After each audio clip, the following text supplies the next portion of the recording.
Hello and welcome to Transformation Now. Hi, I'm Rita, rocker with SoaringHigher.rocks, speaker, author, and trainer, and I'm going to continue my program today about emerging from the wilderness and actually regarding the leadership guide, program guide that I have for my book, Creating Your Own Destiny, Power Steps for Mind, Body, Renewal.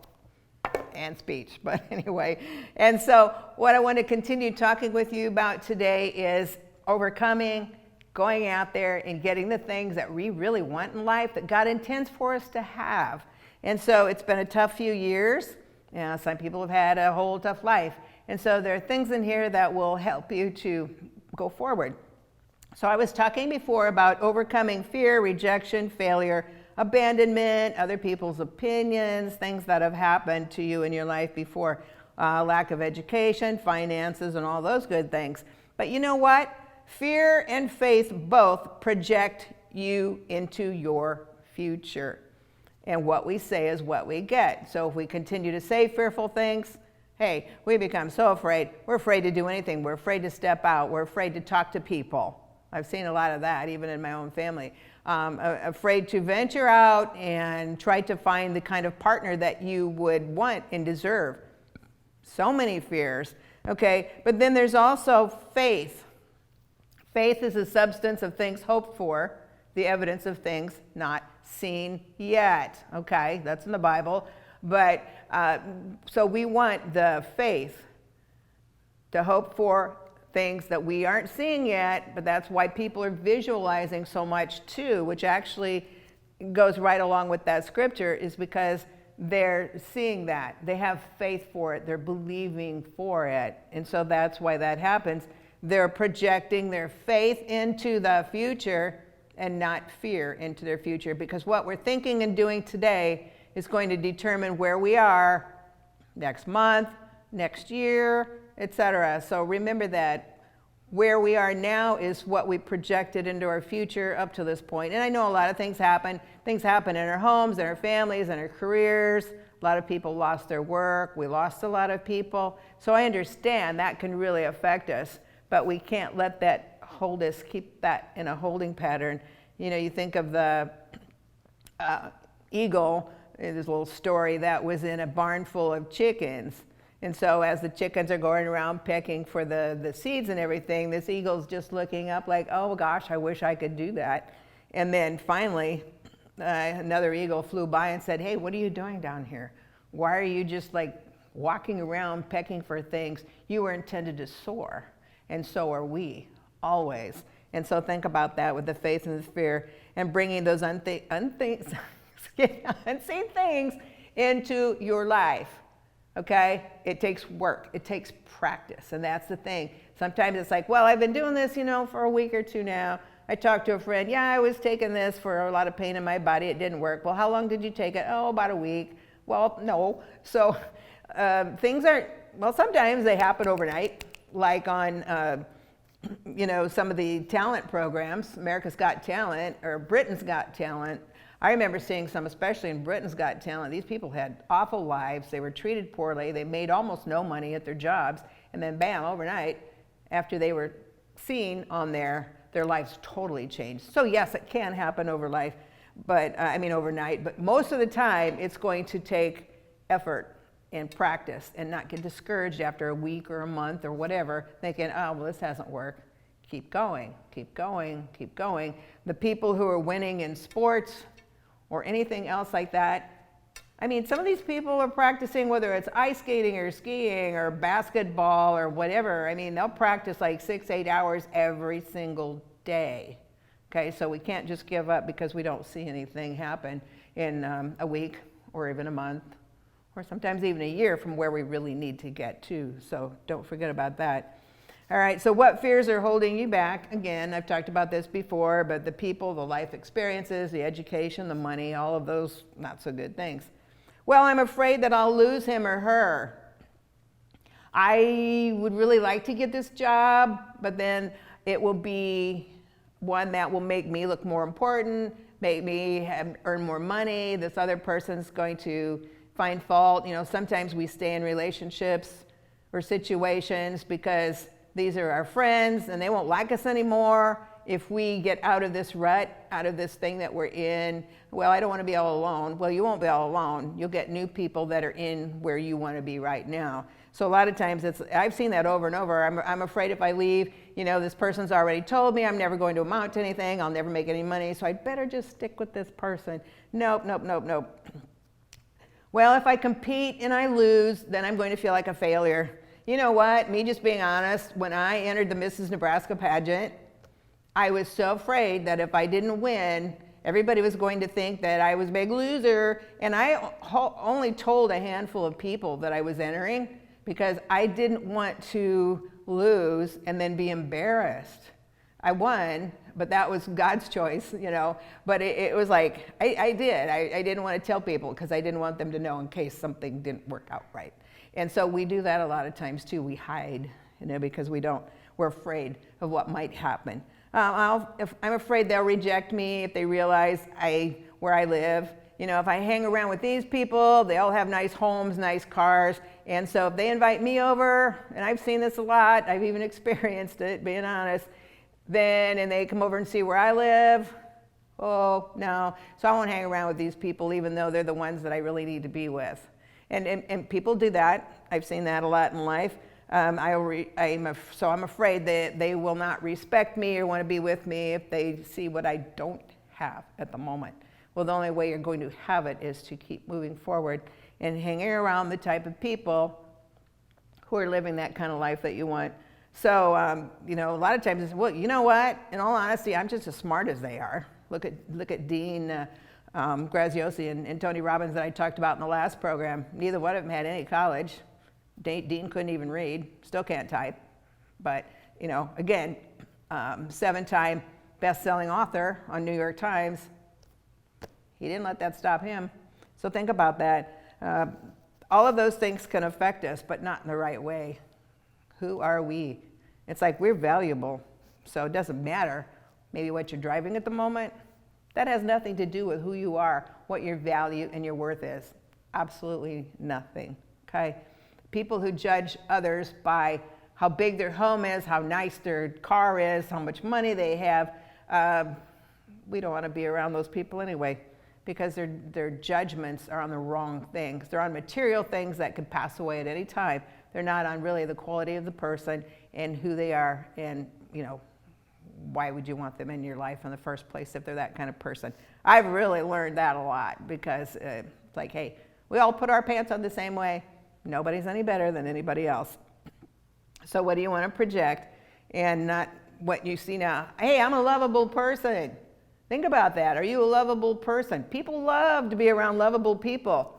Maybe they don't have a lot materially, but gosh, everybody loves them. Why? Because they're loving and they care and they want to talk to you and they're gracious and they're kind and they're giving. As awful as it was being in Haiti, it really taught me some lessons about people who had nothing, but they would literally give you the shirt off their back.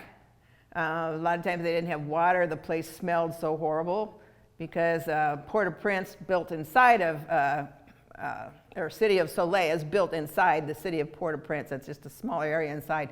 And it was built on a human waste pile. I remember digging rocks in there like, oh my gosh, but they would give you whatever they had. Their chickens were like these little scrawny things, but they would feed you the last of their chicken and beans if you were there as a guest. So, there again, where's the heart? And so I'd much rather be around people like that who had nothing really but had giving hearts rather than people that look at me, I'm so cool, but they don't have anything behind it to show for it. It's just material things. So you want to think about that too. I'm kind and caring. I have excelled in my communication skills. One thing I was thinking about this morning was, okay, sometimes people are afraid to communicate, start up a conversation. What would I say? What would I do? Is this going to be something they'll be okay with what I'm saying or not? Probably some of the most sought after communicators are the ones that are the active listeners. Maybe they don't say much because they're not quite sure what to say, but they're active listeners. They respond back. They will kind of repeat a few of the words that they told you. You repeat back to them as an active listener, so they know you heard them.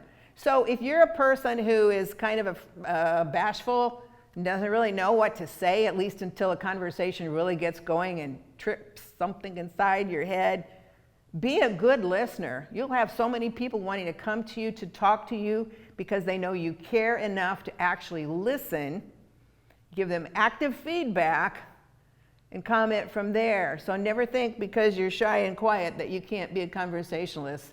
Listen, and people will love you for it. People should actually listen at least 60% of the time and not talk more than 40% of the time, quite often anyway, to be shown that you're a good listener. It's not all about you. It's about the conversation of what's going on. So always think about that too. You may have good math skills, good math aptitude, and think, gosh, I'd really like to help all these kids in school or these people that are home and they don't know how to manage a checkbook. Well, I'm not real good in the money department or finances either, the math. And that was from a trauma I had when I was younger from a math teacher, and I never liked math because of some things that she had said when I was in second grade. I mean, how silly is that? But so always think about those things, what you have. I have a friend I ran into about 3 months ago at Walmart. And I hadn't seen her in a few years. And we had known each other from back in the 70s. This woman has such a high IQ, she wouldn't say what it is, but she's qualified to be in Mensa for the real brainiacs. She qualified for Mensa. She is extremely intelligent. She could be a chef, a high-end chef. She could be an interior designer for home or also designing clothes. I mean, I've never seen someone so gifted in so many areas. But because of things that influenced her when she grew up, as well as the man that she had been married to for many years who constantly put her down, to this day, she's broke. And she was living in like shelters and in places that I'm not knocking those at all, but where people were taking advantage of her in her older car with barely enough money for gas. And so she'd be taking them to their appointments and stuff. And I'm thinking, I just feel so bad. This woman is one of the most gifted people I've ever seen in my life. And yet, because of those things that always stuck in her brain, they're still stuck in her brain. And it has affected her entire life. And so that's something, it's like, nope, I'm not going there. I don't deserve that. I'm not going to do that. I'm not going to let that happen. So I don't care if you're 18 years old, if you're 88 years old, whatever the case may be, you can shift those thoughts and go forward. Think, no, I'm not going to do that. I don't deserve to do that, so I'm not. Because a lot of times we, I guess, kind of think maybe we deserve it because that's what we were told. And so, no, God's kids deserve the absolute best there is. And so we shape our lives. Again, I love the word choice because I've really been thinking about the word choice quite a bit the last few months. We shape our life by the choices we make, by the things that we accept, and what we allow into our lives. We allow things into our lives that we probably shouldn't, but that's just the way we grew up. So that's normal. No. And we don't want to do that with our children either. We want them to know that they have choices to make, and there's things they should not accept. And I hope that reaches into schools right now too. Things, no, I'm not going to accept all this. This isn't true. This isn't right. This isn't going to build my life. It's going to destroy my life.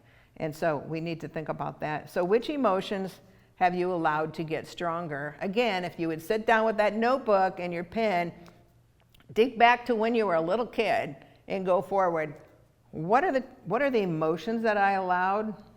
Oh, yeah, this situation, I started allowing worthlessness, unworthiness. Oh, this one was kind of like, well, you're not very good at this subject, so you're never going to be good at this subject. Well, you could be, but that little thought in there was like, oh, no, not after what the teacher said. Okay, so we can let those things affect us. So write down in there, what have I allowed? That's one way to really help you pull out of there by start making steps on the things in those areas that you're not going to allow any longer. Okay, what has shaped where I am in my life now and again? Unworthy, broken, lonely, unhappy, whatever the case may be. Choices, accept, okay? That's so important. And then think about, okay, I'm not allowing those anymore in my life. That takes work. Like I've said before, it takes a lot of work. So what emotions are now, with all your might, are you going to allow? And so when I'm not going to allow this particular treatment anymore, what's going to happen? This person's going to come home. I'm going to see this person somewhere, and they're going to try to talk me into doing something I shouldn't do. Okay? When I go to work, this person's probably going to try to shove off their work onto me. That's not mine, but it's theirs. What am I going to do? What am I not going to allow anymore? So sit down and think, what am I allowing at home? What am I allowing at work? What am I allowing in the outside world? And now what am I going to do about it? So you can't, once you realize what you've been allowing to happen, then you need to start writing down some things of, no, I'm not going to allow this. This is what I will accept. This is what I'm going to let them know I will accept. No, I'm sorry, I have too much work of my own to do. I would help you if I could, but I have a full day's work. Here you go, and hand it back to them. Think about those things because they're really, really important. A lot of times people get taken advantage of because of the choices they make and what they will allow. And this has been huge for me. I've seen it be huge in a lot of people once they really realized what they were allowing and what choices they were making. And it's like, whoa, whoa, whoa, whoa, whoa, whoa.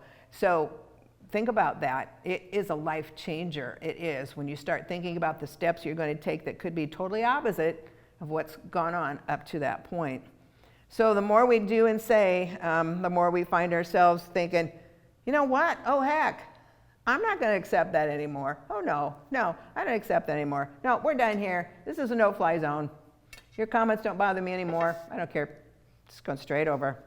And then another thing I found out is very successful, and it's really, really helpful, honestly, if you get up and you journal, or you can do it before you go to bed. Sometimes it's helpful if you can find time in the morning. If not, sometime, maybe over your lunchtime, journal positive thoughts. I started doing that and I thought, oh my gosh, started thinking about things that talented, faithful, gifted in this area, whatever. And then you go back and you start reading these things that you wrote, and they're all positive confessions. You immediately feel lifted up. You really do. You feel encouraged. You feel lifted up. So I would just definitely say, hey, every day, I'm going to find 5 minutes somehow, somewhere, even if it's in the car. I'm going to start journaling all of these positive things about me, about my family, about my life, about my job. And as I've gone through that journal and I looked back at things that I've said, deliberately positive things, I start feeling better. And your spirit gets lifted, your mood changes. So that's another thing I would highly recommend is journal. But only the good things, okay? A lot of people, I used to journal at time years ago, things that were just a daily journal of what was going on in my life. And that was, true a lot of those years when I was trying to be a caregiver for a dying husband and all that kind of thing. Now, this journal is going to be all positive things that you're going to conquer, that you're going to overcome, that you're going to love, because that's where your mind is going now. So think about journaling and kick out any of the negative things. And again, like I've said before, there are times I can eat, I can sleep, I can walk, I can talk, I have food, I have a bed. I still thank God for a hot shower a lot of times after being in Haiti and, brushing your teeth with dirty water in the curb. So think about that. We can always find things that we are very, very blessed for. And then be mindful of those daily observations because, again, as I've talked about before, energy. There is so much energy. I mean, this is energy. Everything is made up of energy. And so one of the best things that you can do, especially as you're in this transition to your transformation, is when you walk into a room, pause for just a second and think literally, what energy am I giving off? Am I giving off positive energy? Am I giving off the anger that I had because of a spat that I had earlier? Am I giving off all this frustration because my bank account's empty? I mean, obviously, we have things that we need to talk about to certain people. We have things to work through. And we need to be loving and caring to each other when they're going through a tough time. So I'm not saying that at all. But, a lot of times when I've actually done that and I walk into a room and I think, oh, okay, what's the look on my face? I mean, even walking in the store, one of the things I've been trying to do lately is I could be walking down Walmart or, a store, mall, whatever, and I'm thinking, what kind of energy am I giving off right now? Just as a little test. And it's like, well, I'm slumped. I look like I'm all puzzled or, discouraged or disheveled. And so I immediately changed my body language. I put a smile on my face. I love smiling at people when they just happen to look at you, and you're walking down the aisles, because they look kind of surprised, and then most of them will smile back at you, even if it's a little smile, and you made their day. Sometimes smiles have helped save people's lives because somebody smiled at them and showed them that he cared. And it was just enough to trigger, hey, I don't want to go yet. And that really actually happened. So think about that and the blessings that you have and the energy that you're giving off to other people. Any place, every place. Okay, when you leave, what kind of energy are you giving off?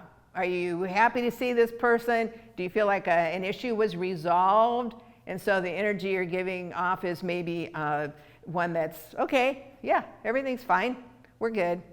What kind of energy? Think about that constantly when you're around anybody, and then when you're just by yourself. What kind of energy do you have in you that you're projecting out where you're feeling your own energy?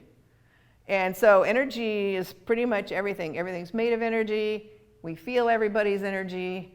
And I'm a moderate empath, so I feel a lot of things other people are feeling.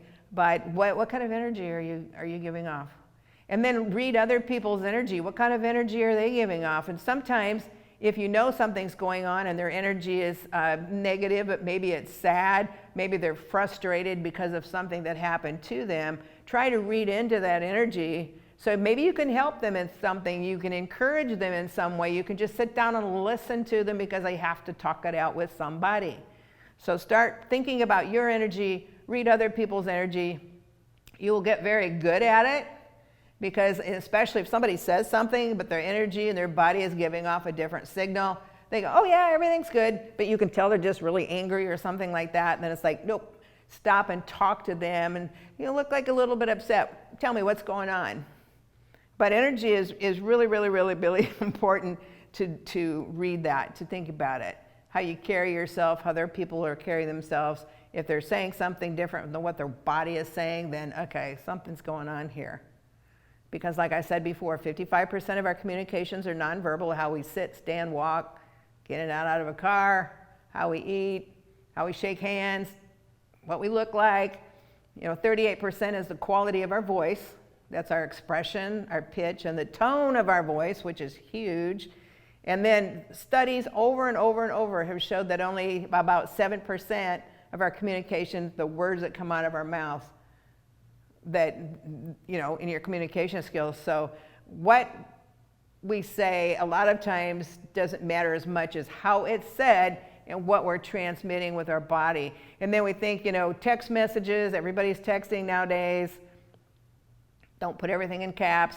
A lot of things are said, we can't take them back. Even on the phone, if you're really frustrated, take a deep breath, stand up, walk around when you're on your phone to try to lift your spirits, to think more clearly as you're talking to this person on the other end of the line. Although it seems like just about everything's text messages anymore, so think about that. But always think about manifesting what's really, really, really important, what's on your heart. I'm a great person. I'm a loving person. God told me so. I'm made in His image. I have a good brain. I have caring. I have all these aptitudes and these skills that I want to share with other people.